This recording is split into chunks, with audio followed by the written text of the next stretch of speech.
ಇದು ದಿಂಡಿಗಲ್ ಬಿರಿಯಾನಿ. ಯಾವಾಗ್ಲೂ ಒಂದೇ ತರ ಬಿರಿಯಾನಿ ಅಥವಾ ಪಲಾವ್ ಮಾಡ್ತಿದ್ದೀರಾ? ಹಾಗಾದ್ರೆ ಇದೊಮ್ಮೆ ಟ್ರೈ ಮಾಡಿ, ನಿಮಗ್ ಖಂಡಿತ ಇಷ್ಟ ಆಗುತ್ತೆ. ನಮಸ್ಕಾರ, ನಾನು ರೋಹಿತ್ ಅಥವಾ ಶೆಫ್ ಮಚ್ಚ. ಬನ್ನಿ ಬಿರಿಯಾನಿ ಹೇಗ್ ಮಾಡೋದು ಅಂತ ನೋಡೋಣ. ಒಂದು ಅಡಿಗಟ್ಟಿ ಇರೋ ಪಾತ್ರೆ ಇಟ್ಟು ಅದರಲ್ಲಿ 1 ಸ್ಪೂನ್ ಎಣ್ಣೆ ಹಾಗೂ 1 ಸ್ಪೂನ್ ತುಪ್ಪ ಹಾಕಿ, ಅಂದ್ರೆ 15 ಮಿಲಿ. ಬಿಸಿ ಆದ್ಮೇಲೆ ಸಣ್ಣದಾಗಿ ಹೆಚ್ಚಿರೋ ಒಂದು ಈರುಳ್ಳಿ ಹಾಕಿ, ಅದು ಬಾಡೋ ಅಷ್ಟರಲ್ಲಿ ಇದಕ್ಕೆ ಬೇಕಾದ ಮಸಾಲೆ ಪೇಸ್ಟ್ ಮಾಡೋಣ. ಅದಕ್ಕೊಂದು 25ರಿಂದ 30 ಸಾಂಬಾರ್ ಈರುಳ್ಳಿ, 20 ಅಸ್ಲು ಬೆಳ್ಳುಳ್ಳಿ, ಹಸಿ ಮೆಣಸು ಒಂದು 8 ರಿಂದ 10, 2 ಇಂಚು ಶುಂಠಿ. ಇದನ್ನು ಮಿಕ್ಸಿ ಜಾರಿಗೆ ಹಾಕಿ ಚೆನ್ನಾಗಿ ರುಬ್ಕೊಂಡು ಇದ್ರೊಳಗೆ ಹಾಕ್ಬೇಕು. ಹಾಕೋದಕ್ಕಿಂತ ಮುಂಚೆ ಈರುಳ್ಳಿ ಚೆನ್ನಾಗಿ ಬ್ರೌನ್ ಆಗ್ಬೇಕು. ಸೊ ನೆಕ್ಸ್ಟ್ ಇದು ಹಾಕಿದ್ಮೇಲೆ ಇದು ಕೂಡ ಚೆನ್ನಾಗಿ ರೋಸ್ಟ್ ಆಗಿ ಇದರ ಹಸಿ ವಾಸನೆ ಎಲ್ಲ ಹೋಗ್ಬೇಕು. ಅಷ್ಟರಲ್ಲಿ ಇದಕ್ಕೆ ನೆಕ್ಸ್ಟ್ ಮಸಾಲಾ ಮಾಡ್ಕೊಳ್ಳೋಣ. ಅದಕ್ಕೆ ಏನೇನ್ ಬೇಕು ಅಂತ ಹೇಳಿದ್ರೆ, 1 ಪಲಾವ್ ಎಲೆ, 1 ಸ್ಟಾರ್ ಹೂವ, 4 ಏಲಕ್ಕಿ, 4 ಲವಂಗ, 2 ಇಂಚು ಚಕ್ಕೆ, 2 ಇಂಚು ಕಲ್ಲು ಹೂವ, 8 ಗೋಡಂಬಿ ಹಾಗೂ ಒಂದ್ ಸ್ವಲ್ಪ ಜಾಯಿಕಾಯಿ. ಇದನ್ನು ಪುಡಿ ಮಾಡಿ ಸೇರಿಸ್ಕೋಬೇಕು. ಈ 2 ಮಸಾಲೆಗಳು ಇದಕ್ಕೆ ತುಂಬಾ ಮುಖ್ಯ. ಆ ಪರ್ಫೆಕ್ಟ್ ಟೇಸ್ಟ್ ಬೇಕು ಅಂದ್ರೆ ಇದು ಯೂಸ್ ಮಾಡ್ಲೇಬೇಕು. ನಾನಿಲ್ಲಿ ಒಂದು ಅರ್ಧ ಕೆಜಿ ಚಿಕನ್ ನ ಮುಂಚೆನೆ ತಗೊಂಡು ವಾಶ್ ಮಾಡಿಟ್ಟಿದ್ದೀನಿ. ಸೊ ಅದನ್ನ ಹಾಗೆ ಇಡಬಾರ್ದು ಅಂತ ಹೇಳ್ಬಿಟ್ಟು ನಾನು ಒಂದ್ ಸ್ವಲ್ಪ ಚಿಲ್ಲಿ ಪೌಡರ್, ಅರಿಶಿನ ಹಾಗೂ ಉಪ್ಪು ಹಾಕಿಟ್ಟಿದ್ದೆ. ಅದನ್ನ ಈಗ ಸೇರಿಸ್ಕೋಬೇಕು. ನೀವು ಹಾಗೆ ಫ್ರೆಶ್ ಆಗಿ ಚಿಕನ್ ಕ್ಲೀನ್ ಮಾಡಿ ಕೂಡ ಹಾಕೋಬಹುದು.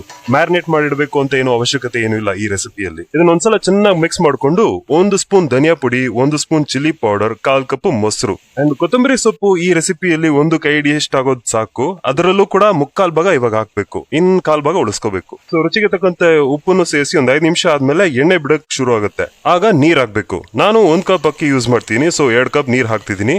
ಇದು ಕುದಿಯಕ್ ಶುರು ಆದ್ಮೇಲೆ ವಾಶ್ ಮಾಡಿ 20 ನಿಮಿಷ ನೆನೆಸಿಟ್ಟಂತಹ ಜೀರಾ ಸಾಂಬಾರ್ ರೈಸ್ ಸೇರಿಸಬೇಕು.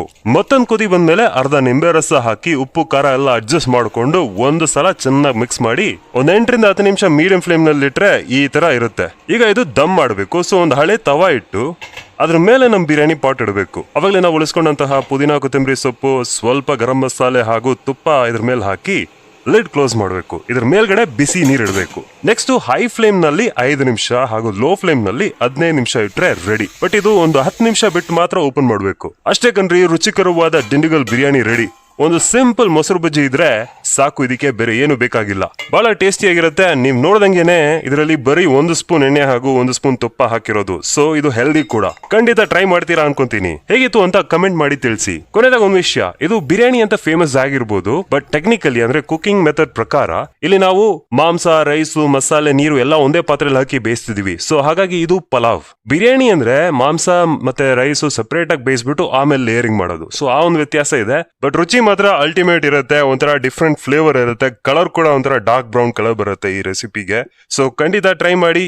ಇದೇ ತರ ಮತ್ತಷ್ಟು ಒಳ್ಳೊಳ್ಳೆ ರೆಸಿಪಿಗಳಿಗೆ ನನ್ನ ಚಾನೆಲ್ ನ ಸಬ್ಸ್ಕ್ರೈಬ್ ಮಾಡಿ. ಫೇಸ್ಬುಕ್ ಆದ್ರೆ ಫಾಲೋ ಮಾಡಿ. Thank you.